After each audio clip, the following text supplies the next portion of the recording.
Tuhan bersamamu.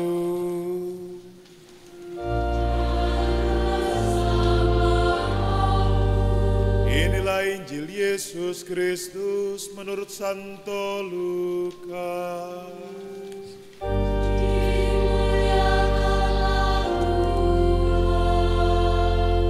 Sekali peristiwa Yesus bersabda kepada murid-muridnya, "Dengarkanlah perkataanku ini, kasihilah musuh, berbuatlah baik kepada orang yang membenci kamu, mintalah berkat bagi orang yang mengutuk kamu, berdoalah bagi orang yang mencaci kamu.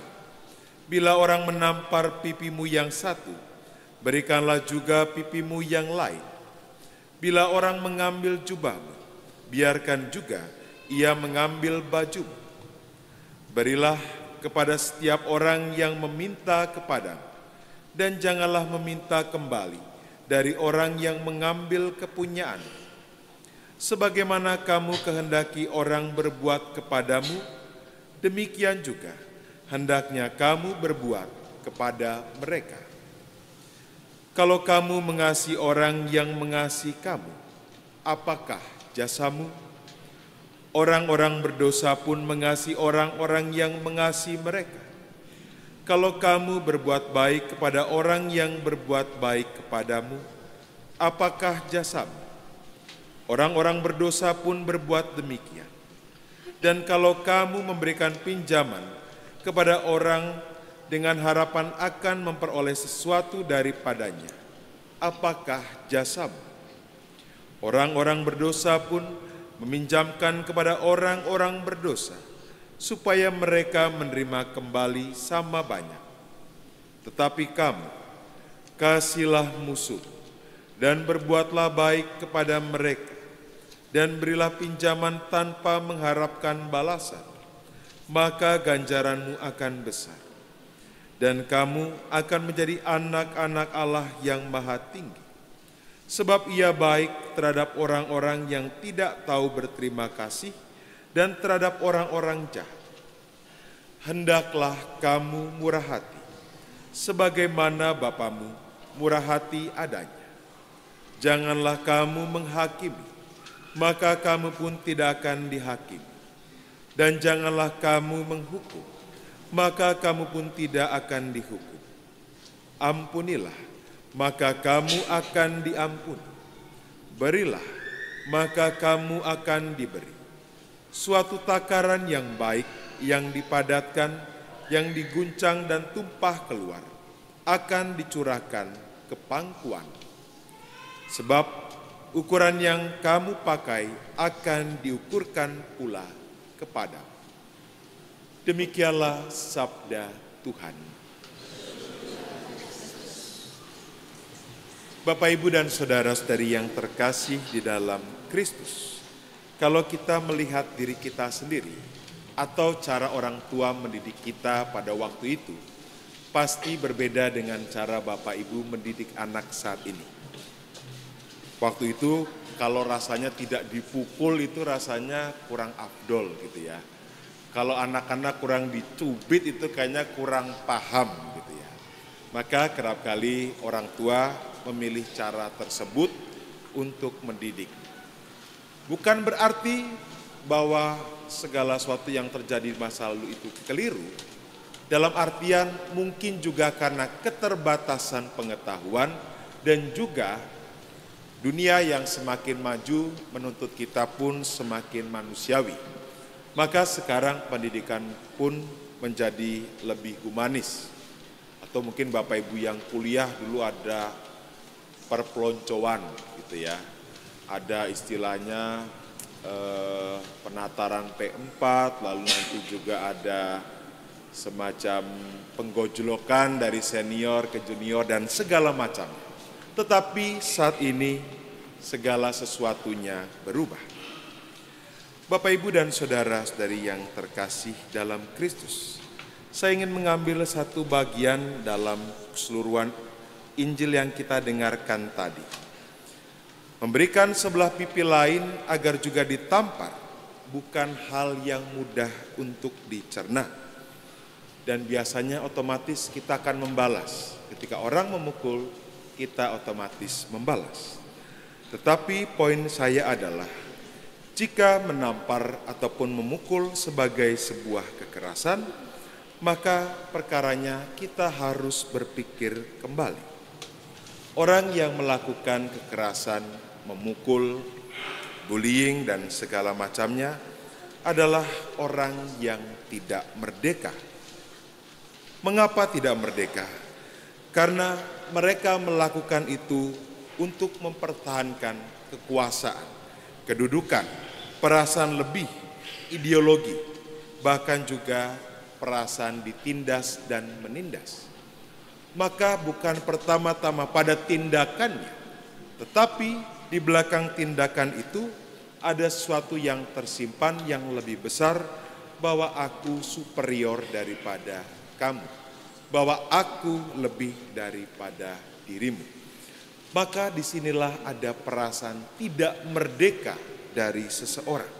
Karena ada satu yang mengganjal dalam dirinya, ada satu beban di dalam pikirannya, sehingga tindakan-tindakan itu terjadi ataupun dilakukan.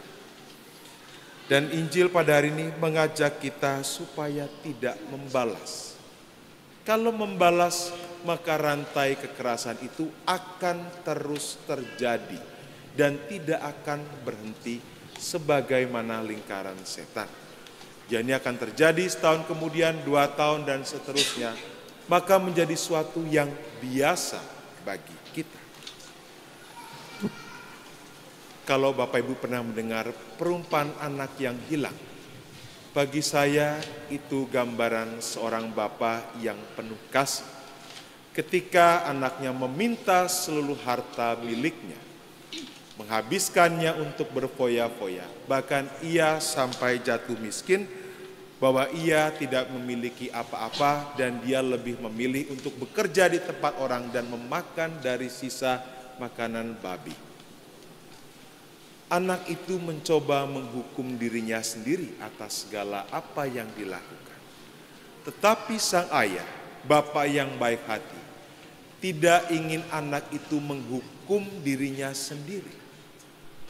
Ketika datang dipeluknya, diadakan sebuah pesta, ingin menunjukkan bahwa anak itu tidak dihukum, tetapi dicintai.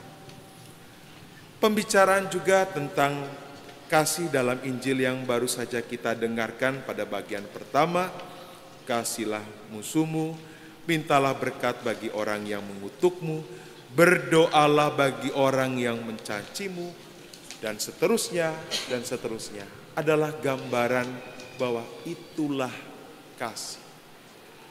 Bukan untuk membalas dengan kekerasan, untuk memutus rantai kekerasan. Maka berbicara tentang kasih, Injil pada hari ini memberikan gambaran bahwa kasih itu menyelamatkan. Mungkin kita bertanya, lebih mudah mendapatkan teman atau lebih mudah mendapatkan musuh? Gampang cara dapat musuh.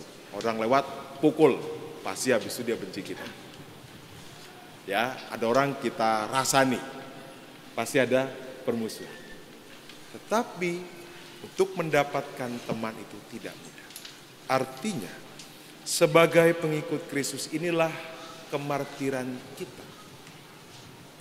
Mewartakan kasih, memutus rantai kekerasan.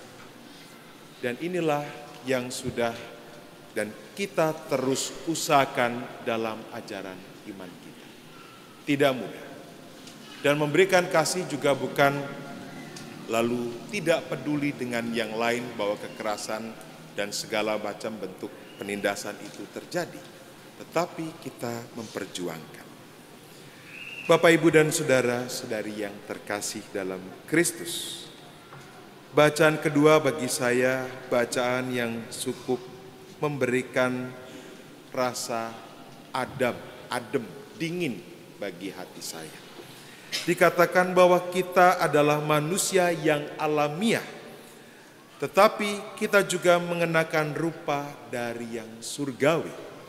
bahwa kita dibentuk dari tanah, dari debu, dan lahirlah manusia pertama Adam, manusia yang juga membawa dosa, tetapi lahirlah Adam baru yang turun dari surga, yang akhirnya menggenapi kemanusiaan kita. Maka dalam diri kita ada unsur-unsur manusiawi, tetapi juga ada unsur yang ilahi.